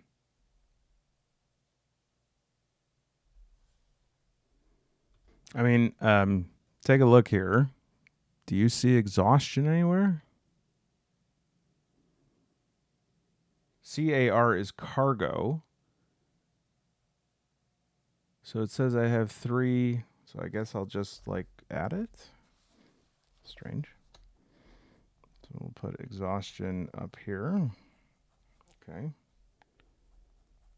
It's just weird for such an exhaustive character sheet. Cargo is the total amount of contract items a player may carry. A player may only carry up to the total CAR capacity of their character when taking on new contracts or stowing cargo items. All couriers start with a max cargo capacity of 6 and a hard limit of 15. Okay. A player gains 1 luck when a 1 is rolled by the player for skill test or combat action. A player uses 1 luck to reroll. Oh, I see. I thought they were saying, hey, you're so unlucky that we're going to give you a little bonus. Fame. I like this. I like fame and renown. Fame is the courier's renown in the wasteland. As a player completes contracts, aids factions, and discovers new things, their fame will increase. Each courier starts with 0 fame. Fame is gained by finishing delivery contracts, reaching reputation level 3 with a faction, finding locations, completing missions. The recommended goals for fame are, for a starter or quick game, 5, medium game, 10, marathon game, 20. Couriers start with the old pistol, 1d4 plus 1 fight, weapon, and jumpsuit, 1d4 plus 1 charisma plus 1 agility protection. In addition to these, the player chooses to purchase any other items or gear, pages 52 to 55, using their starting scrap. Okay. All right, so the only weapon I can afford is another old pistol. I'm not going to use that.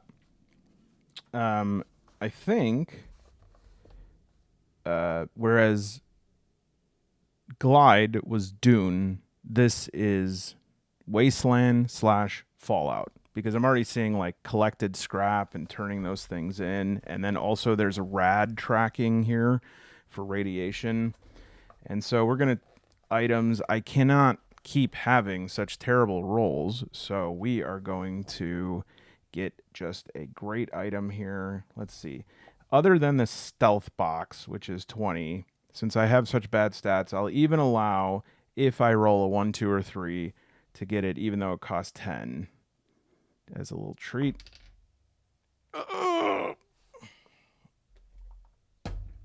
Doesn't count. It was a 1, I swear, but that's not a 1. Okay. Look at this. Nuke soda. Recover 1 HP and exhaustion, gain 1 rad and 1 scrap. Okay, a little refund, I guess, for recycling. All right, so it says weapons provide a harm amount and any other special effects. An example is Old Pistol, 1d4 plus 1 fight. Old Pistol deals 1d4 plus 1 harm on a successful attack and increases the fight stat of a courier by 1 when it is equipped. So that would probably be the modifier. I would do a +1 here for that, and then +1 agility, +1 charisma for the jumpsuit. Protection, PRO, provides a reduction in the total harm taken from enemy attacks. An example is jumpsuit 1d4. The jumpsuit provides 1d4 protection from enemy attacks, dealing harm, and also gives 1 charisma and agility. So here it's actually called, well, it's called protection, but the rating is defense. A courier may have 1 weapon, 1 protection, 3 gear, and 5 items equipped at any time. What's the difference between gear and items? All gear can be switched for another of the same type when the courier purchases or finds something new. Old gear lost this way may be given to another courier in the same location and added to that inventory. Always start with 5 fame as a goal. As you become more comfortable, add more. Having trouble picking a background? Choose one of the options with the asterisk symbol. These are recommended for players to try as their first courier. So I could be a cultist, a medical practitioner, a drifter, a caravan guard, a recluse, a researcher, a vaulter. Come on, dude. You've lived most of your life behind the safety of a vault door.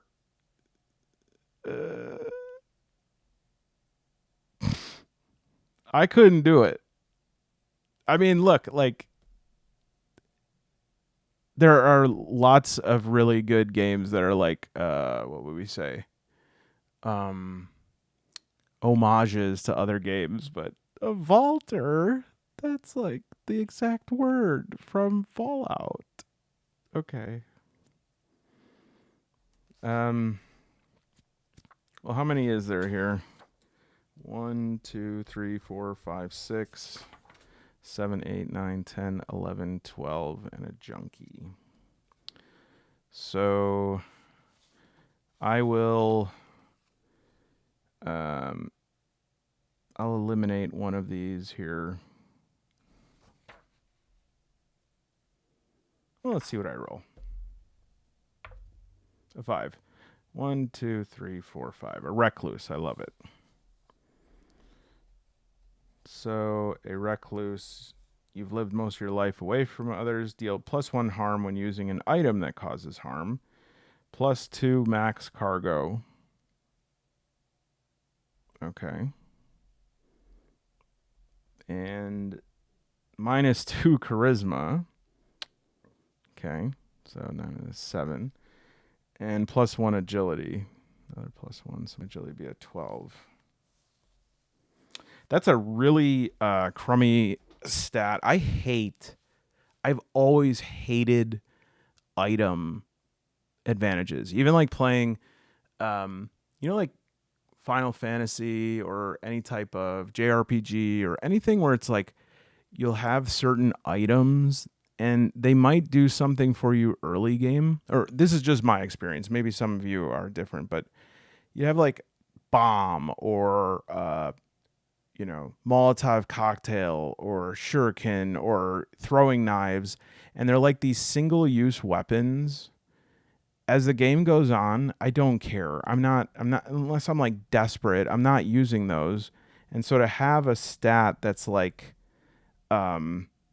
you know, related to that is such a downer. But since this is such a bad roll here, I just want to keep it going and sort of like shoot the moon. All right, so this is going to have us set up a starting map. I'm probably not going to follow through with this because this is the same thing that does take a little bit of time with Against the Wind that we saw, but just so that I'm going to read this over and give some like highlights of where we would go from here, and let me know if you'd like me to play Courier. Sorry, I was about to say something else. Starts with F, ends with all out. Bro.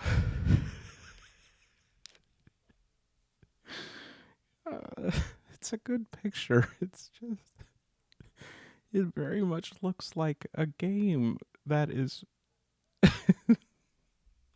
okay. Interesting.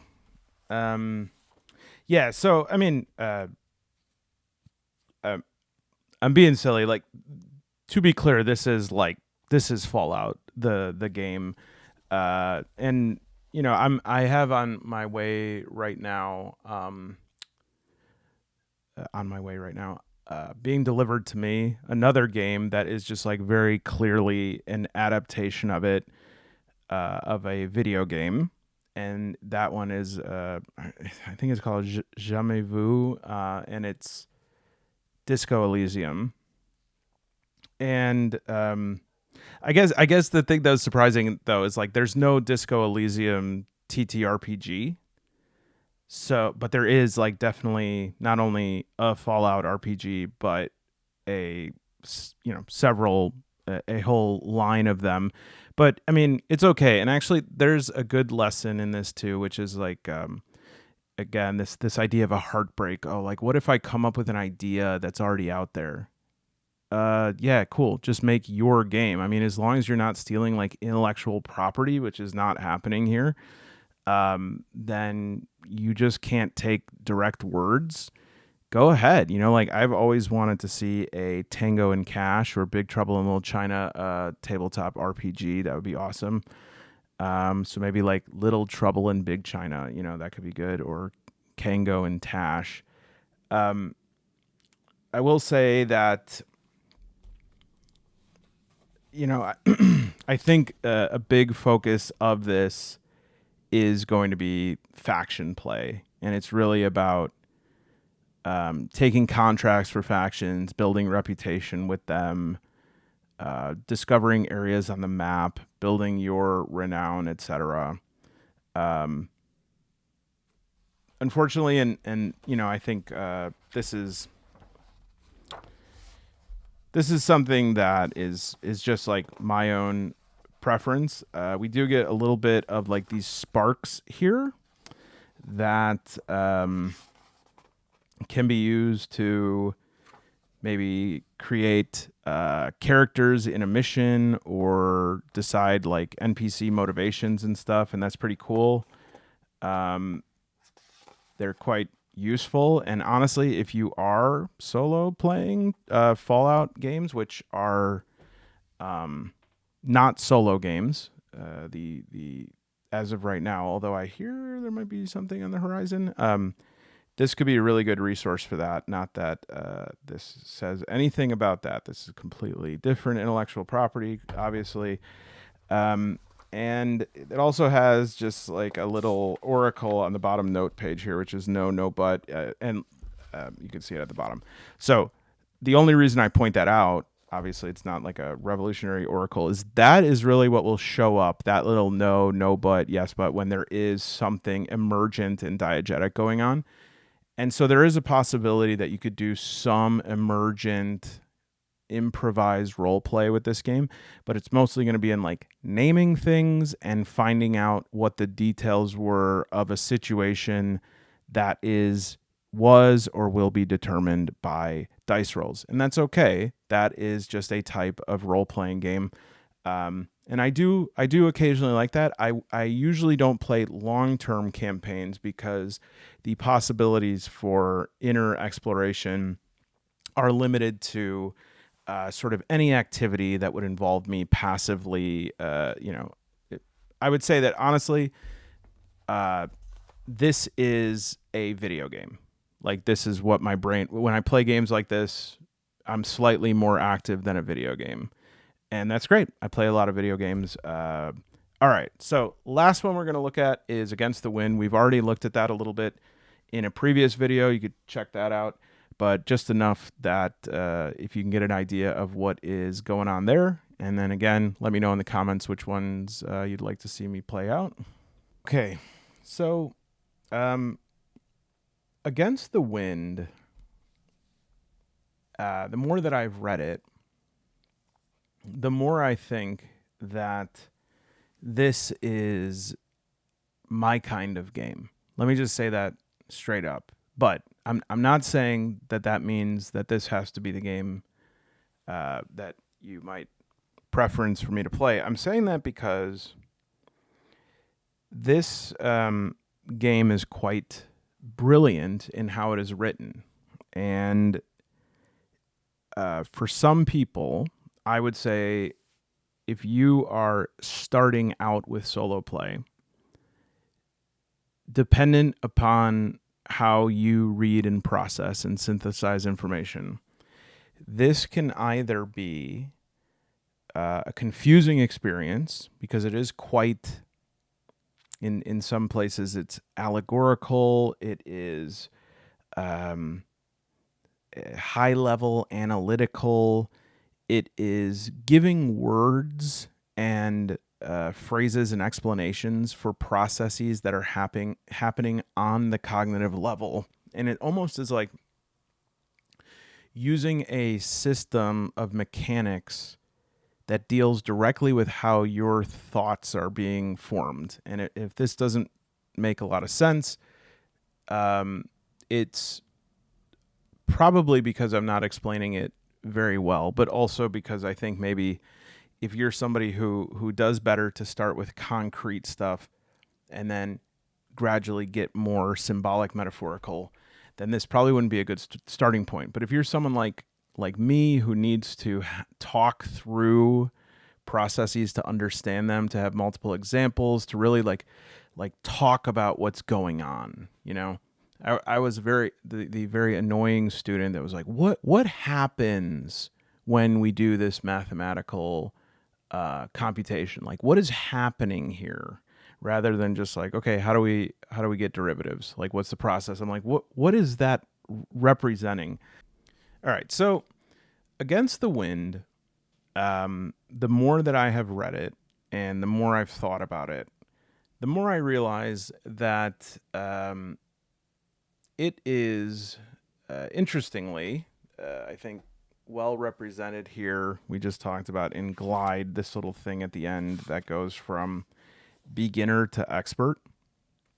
If you have ever heard this, I hope you haven't heard this because it means you've been through some dull classes. But if you ever heard the novice to expert idea of like how when a person is at a job or in any sort of task where they are gradually accumulating experience and learning and resources and insights over time, they move from like novice to intermediate to expert level at whatever that task is. And for some things, obviously it could take years. And one of the cool things as well, and I think is best represented by Michael Jordan, is that like if you move to the expert level and you are simultaneously like losing innate things that gave you an advantage early on. So like Jordan, 10 years after he started, was not able to jump or run like he used to. And so the expertise gained during that time allowed him to compensate for that by having really good IQ on the court, being able to anticipate the moves of competitors, his teammates, etc., such that, he was not doing like high-flying slam dunks in 1998, but he had amazing basketball IQ to the point that he was in many ways better than, in a lot of ways, better than he was. Now, Jordan, I've also brought this up because Jordan also exemplifies a piece of this model, which is that when a person is expert, they're usually quite bad at teaching novices, okay? Because Jordan probably did not have a good handle on how or why he was making the decisions he was. It was so automatic, so ingrained that attempts to teach it to somebody who's a novice might be like, huh? What do you mean? Like, you just feel it? Or like, what do you mean that you just like, when it's time? What does that mean? What time am I supposed? When it's time, when you know it's time. And it's like, what time? So this theory actually says that people in the intermediate phase of their career expertise are usually the best at teaching people who are novice, right? And actually, I know I bring this probably the 10th time I brought this up. I just think it's a good lesson that I always come back to. Is this was sort of proven when Jordan went to the Wizards and became a coach, is that he was not a very successful coach or a GM or whatever, because he couldn't explain what he like what and how. And I remember there were even moments he would get frustrated because the players just like weren't able to get it. And so I'm not saying that Against the Wind is like that, but I will say that I think that Cesar Capacle is so brilliant in a lot of ways, and what he's saying here. Hold on, we gotta help our friend find his little home. That I think the question I keep asking is like, is this a good game if you're beginning or more towards the novice place of solo? And I'm of seriously two minds about it, because on one hand, if you're a person that likes to, that learns best by talking about like why the process is happening, you know, and I would say I'm like that. I would say that that could sound like I'm giving myself a compliment because like I'm curious, but it's actually quite frustrating and also quite annoying for people that have to teach it sometimes, because again, like in math class, I remember specifically, I was talking to my teacher, Mr. Mueller, who was not a great teacher, and I just kept being like, what is absolute value? He's like, well, if it's an absolute value of -5 is 5, it's the distance from 0. And I was like, why is it called absolute value? Well, because it's the distance. I'm like, no. I know that's what happens when you say, like, what is it? What is that, right? And sometimes those questions, like, don't even really, like, especially to somebody who just, like, math is a great example of, like, if you're a person that is a high-level wielder of mathematics, some of those kinds of questions are, like, ineffable. The answers are ineffable because it's like, what do you mean? It's just like this process. There's no words for it. It's math, you know? And so if you're that type of learner, this might be one of the best books to start with. And I'll show you examples why. However, if you are a just the facts ma'am type learner, and I'm quite jealous of these people, and I think about Chris P., who sat next to me in this very class with Mr. or might have been, well, anyways, in math class in high school. He's amazing at not giving a single shit why absolute value. Like, he just remembered the procedures. Okay, so to do this, I add this, then I make a bracket set, and I choose this number, this number, this number. And I always be like, no, I want to understand why it happens, and then I can replicate it over and over again. And Chris P. would be like, why? Don't do that. Just remember like what to do.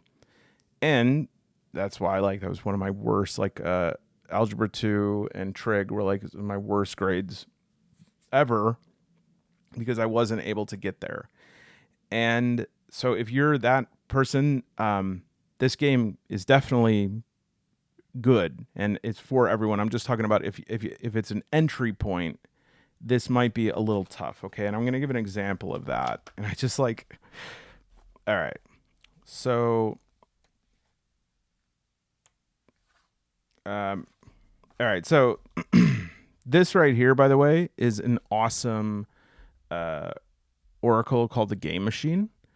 And it's quite simple, but it actually works really, really well, where when you are asking any sort of comparative question of degree or binary or even anything, it could be like metaphorical.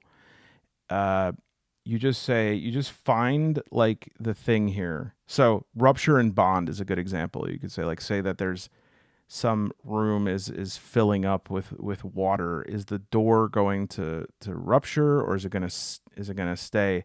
Or that could be like group cohesion, right? And so then you would just roll a d12 on that, and it and if so if it's, well, I guess it's actually supposed to be 2d6, but let's say it's a 2.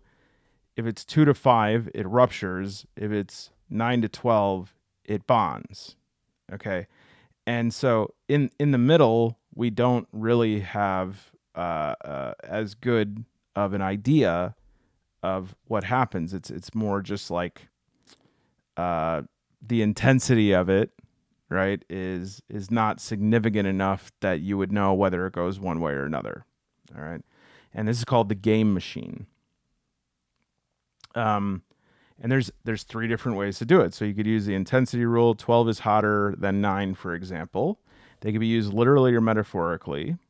Say you want to describe a castle and you roll motion, modest, elusive. So you can use this to just like generate descriptions instead of like, in addition to testing things. Okay. Because again, right here, we have a 2d6 and we'll say the first one is a 4. So that's here, right? And then we roll, I can't stand when I roll just a clump. Another 4, so it's chaos, all right? And then if you wanted to just keep it the same, you could re-roll it. Chaos, scarcity. You could then measure, is it more chaos or peace? Is it more scarcity or abundance, whatever. Chaos, scarcity. What's the thing I thought of right then? I thought of like people trying to give out food to people who are starving, and instead of like creating an organized method for it, they just like put the bread out, and tons of people descend upon this, take way more than they need, and then within like seconds, there's not enough for anybody else. All right.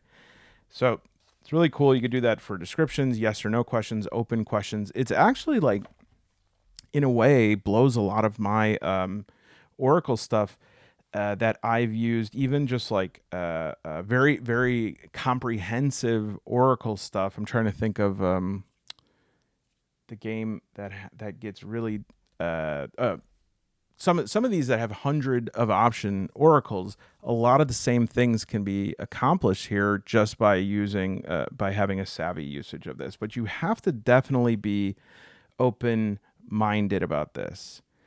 And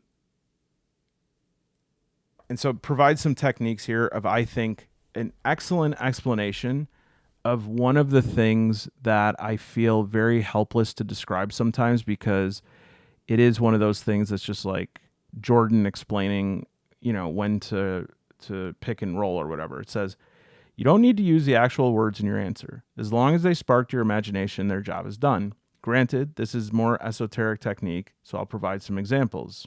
All right.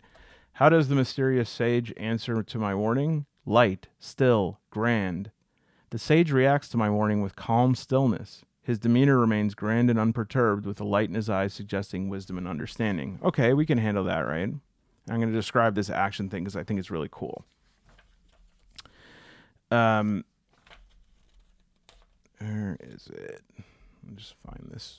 All right, so if you have a challenge in this, and it whether the challenge is combat or the challenge is, a labyrinth or a rickety bridge that you're trying to cross, it's treated the same way. And so you start by defining its concept, then its attributes, and then the upper hand, which sounds like initiative, but is not. It's actually just like who has like who is positioned most advantageously in this moment. And it is a lot of these things that you step back, right? And then it says designer's note. I want you to view the challenge as a meta entity. It isn't just a single enemy or obstacle, it's the entire scene. For instance, if you're combating 3 monsters while attempting to halt a flood, that entire scenario constitutes the challenge. The maneuver and endurance attributes represent the whole conflict, not just one aspect of it, right? And then it says, what if my challenge is traversing a broken bridge? How can it act on its turn, right? How can a broken bridge act? Because in the challenge turn, the thing that's challenging you, it is going to do one of, I guess, 4 things. We'll stick to the 3 main ones. It is going to make a tactical action, an aggressive action, or a special action. So that makes sense if this is who the challenge is. But again, what if it's a rickety bridge? How does it make a tactical action? Okay. What if my challenge is traversing a broken bridge? How can it act on its turn? Remember, think of challenges as a meta entity. You don't need to turn your broken bridge into a sentient being to make it attack your character. Perhaps a snowstorm begins, or a flock of angry birds crosses your path, or some rocks may tumble, making the gap even wider. Puzzles can spring traps or change their configuration. An eerie forest can conjure hallucinations. The wooden floor of the library starts making creaking noises, alerting the guards. All right. And so what is like hard for me to sort of like make a decision on this is because, again, for some of you, that is probably striking you as a total waste of time, or something that doesn't need to be explained. It's like, you should just give us the rules of how to play, and then that sort of stuff will come up within our own. Well, to that I say, there are plenty of games that do that. I think we can make room for a game that does talk on this level, because I think there are a lot of things that if a person has a hard time just like getting a grip on things, and they just keep getting the same types of explanations over and over and over again, and you keep simplifying it more and more and more for them, maybe simplification is not the answer. Because this frequently happens to me. And again, I'm feeling self-conscious because it's like, I need it to be complex to understand. I am a narrative learner. I have to talk it out. I have to have sort of a didactic exchange. That's how I learn. And so if you keep simplifying it for me, I am going to understand it less and less because I cannot get inside of it. You keep like showing me your car and I'm like, how does it feel to drive it? Okay.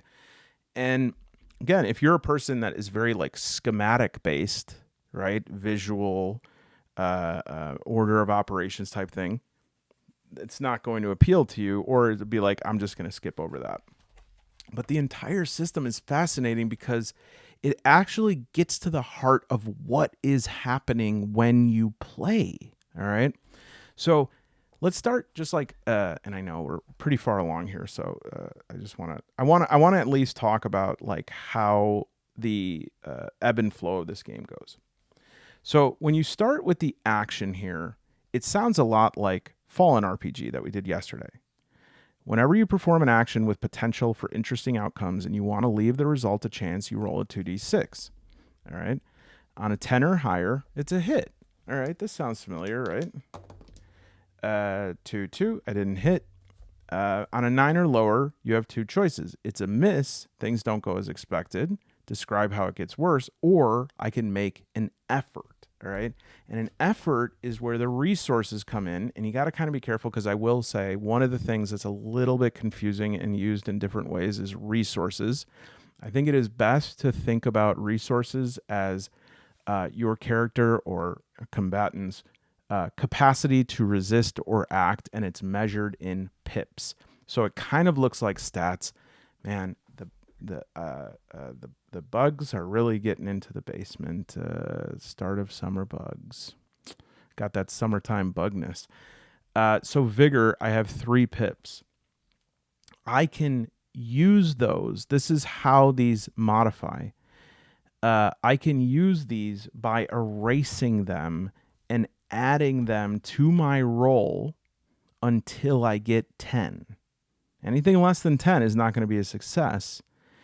And if I, for instance, if I'm trying to do like a trick shot, right?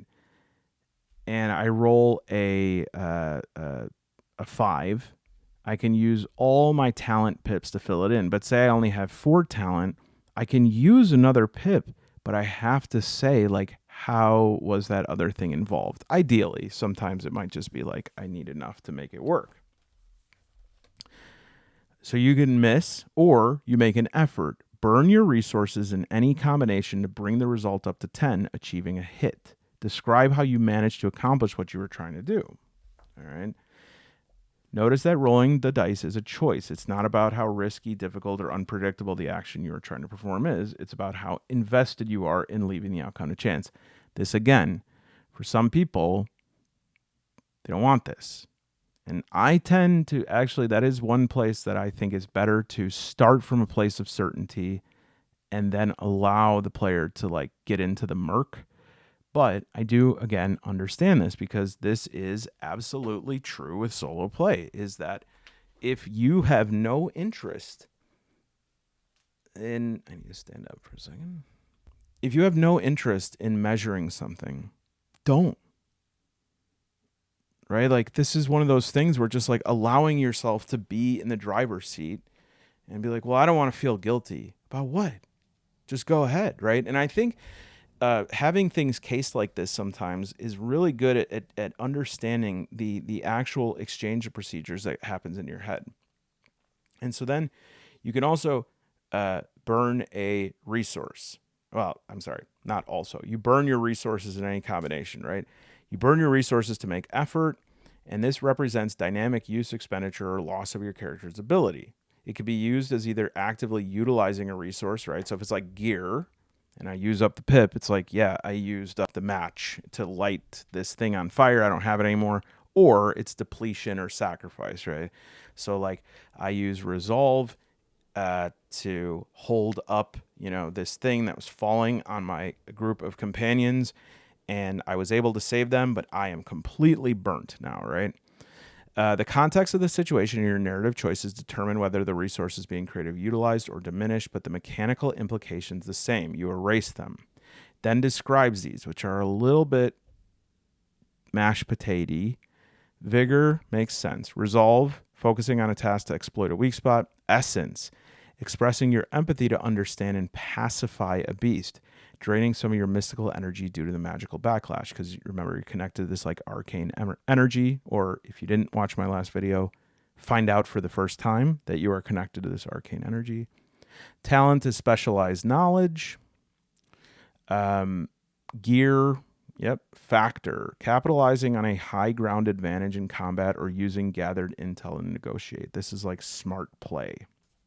The idea behind choosing to burn resources to accomplish your goals is to allow for a more colorful narrative beyond success and failure. It's about rolling a 7 to strike your foe and getting to 10 by jumping over a pile of rocks, using factor, getting cut in the process, vigor, and pulling the hidden dagger from your boot. I thought it said from your hoot. So yeah, not only does this explain how you mustered the ability to achieve this thing, it also talks about the costs you paid. All right. And then you get leverage. You can leverage your action with a trait. All right. And it says, after rolling the dice, if you don't like the result, you have the option to leverage your action with a trait. Select a trait that seems applicable and beneficial, and then burn a resource that is relevant to the trait. All right. So this is where when you choose traits, which again, it says you can just like go hog wild adding traits. And then it recommends a certain trait tables that you should use, but then it doesn't, as far as I can see, it doesn't tell you how many. Again, I would just say, take 6 traits, and then if a person decides to take more than that, then they can go ahead and take more than that. But I find a trait. Actually, this is much easier to do that if we use the book of tables here, and let me just. You see how many, lots of tables in this game. I think 180 something. 195. And then most used tables in the back, 35. I wonder if traits are back there.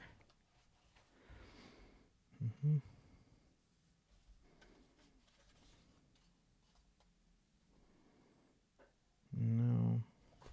So, traits.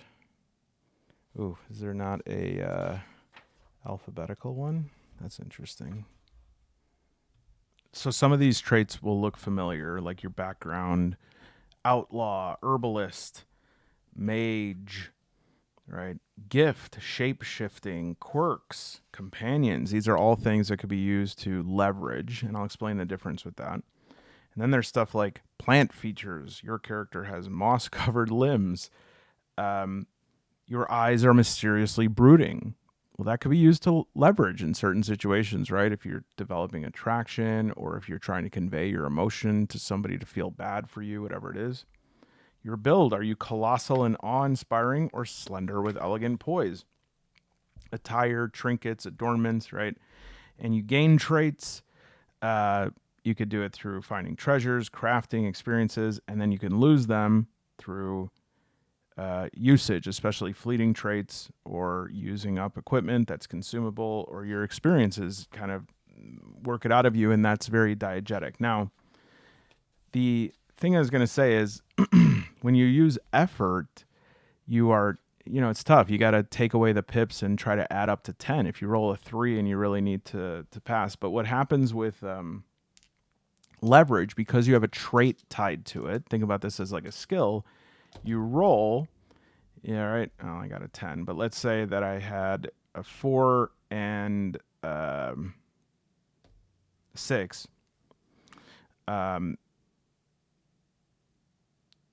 Let's say I had a 4 and a 1, all right? And I'm like, geez, 5, I'd have to use 5 effort to get this up to 10. Well, what you could do instead is leverage. If you have a trait that applies, you burn a resource that's relevant to that trait, right? So, I'm trying to think of how it could relate, but say it was a torch, right? And that's like an a weapon, right? You might say that is tied to gear because you're using like a throwing hatchet or something. So you'd burn a gear and then you'd leverage, which means that instead of like adding, you would take the higher roll and double it, right? And so your 4 was the higher roll, and now you have 4 and 4, 8, and so now you'd only have to spend 2 effort to get up to 10, okay? So I think that some people might find, just in terms of how to conceptualize the challenge and like making your challenge take a tactical, aggressive, or special action, is very straightforward when you're fighting a goblin. But when the action is that a room full of people are angry at you and accusing you of something, right? Well, you got to really think about this.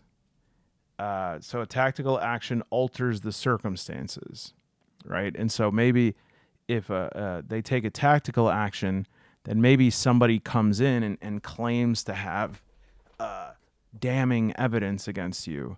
An aggressive action is that they start to close in on you and start, almost feeling like they're going to start jostling you. And a special action is a distinctive move. And so, again, it doesn't have to be the people. You can suddenly say the damn chandelier falls from the ceiling or something like that. Anything that will change the situation in a tactical, aggressive, or special way. So you conclude the turn by describing how the challenge action affects the characters and then change the circumstances, adjust attributes and resources, and then choose a player to go next. Or for solo, you'd go next. You end a challenge when resource is reduced to 0. And that goes for you or the challenge, the NPC or enemy or whatever the circumstance is. And on page 35, nope. Darn it, I was so certain it was 35. 1 second. All right, so it's actually 37. So this right here too, I think, again, if you're really we've presented like two sides of this here. If you're somebody that's like, okay, I want to fight an enemy now, how do I do it? Well, I just follow these 6 steps to determine what's the nature of the challenge. I broadly define its concept. I determine its attributes. I determine its maneuver and endurance from 1 to 6. All right. So maneuver is the challenge's ability to alter the playing field, either literally or figuratively, while endurance is its resilience or how many licks it takes to overcome. And then the upper hand that's more of initiative and surprise than what we would. We could say from the beginning that if it's an ambush or a surprise, we could say yes. In that way, it's initiative. If not, upper hand just means think about because that these certain situations, if it's you versus the rickety bridge, what does the rickety bridge go first and hit you with bridge crack? No, it's going to be like, do you have the upper hand here? Are you normally is your day job trapeze artist? And do you have a grappling hook? Yes? Well, then you have the upper hand. But if not, you don't. And then you perform the action.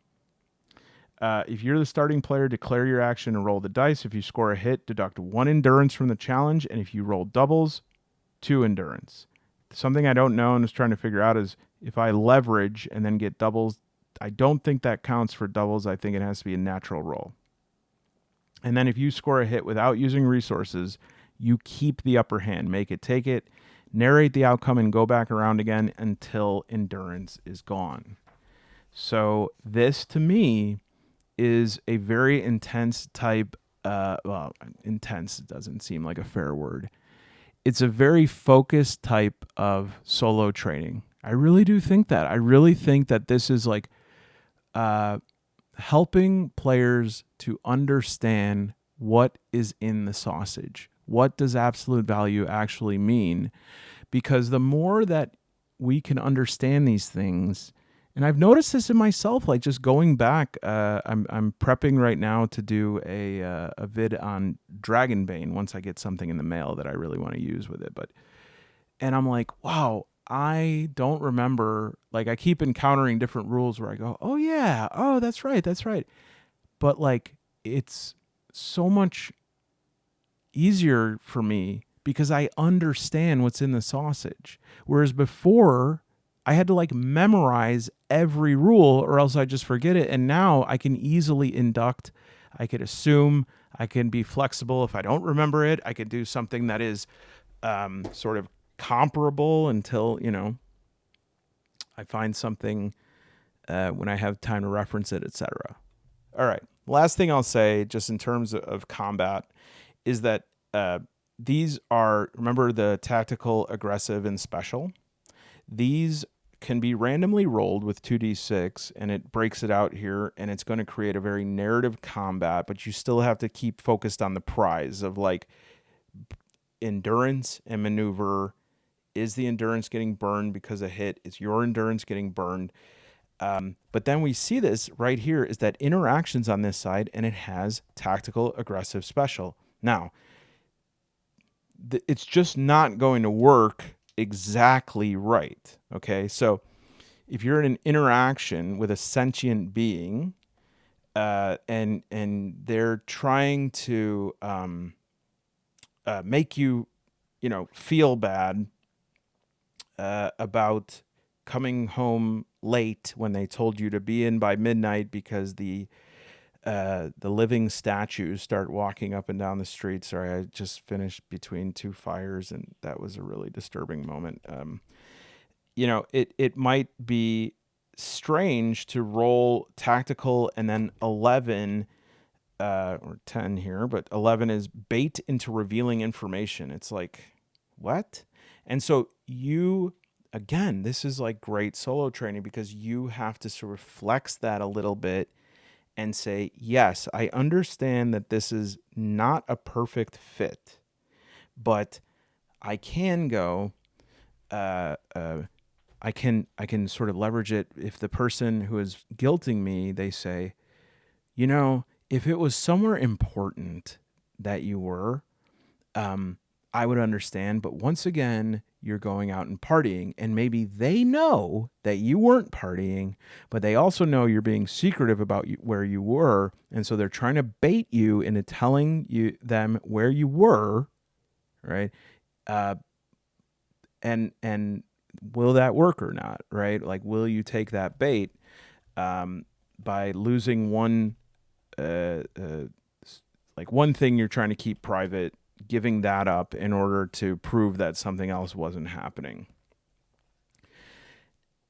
I would be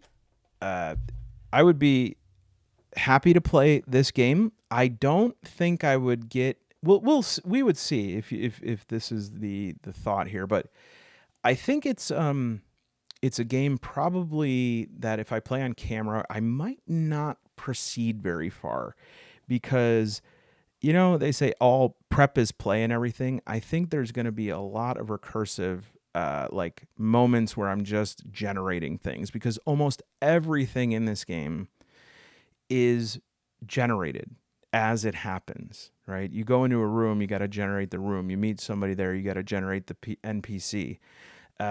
They cast a spell on you, you have to generate the spell, what type of spell it is, what is it, what does it look like, what sort of threat does it pose to you, where did they learn that spell, right? They're from this sorcery order. Okay, we got to generate that. I really enjoy that, but I know that showing that, it could be interesting. I'm definitely up for it, but a point that I've sort of felt short on before that I wanted to finish with here is, this is really like two extremes, really, right? Like this is the book that says we have exactly what you need, and you just look it up and do it. What do you sacrifice with that? Well, you don't have like infinite possibility control here. You could like come up with whatever story you want in your mind, but officially it's a +2 on your roll with anybody who is, you know, from this faction. Whereas here, you can do anything, which is great, except the problem is you have to do everything. Both of those, in a way, are straw men for what the type of experience these games are.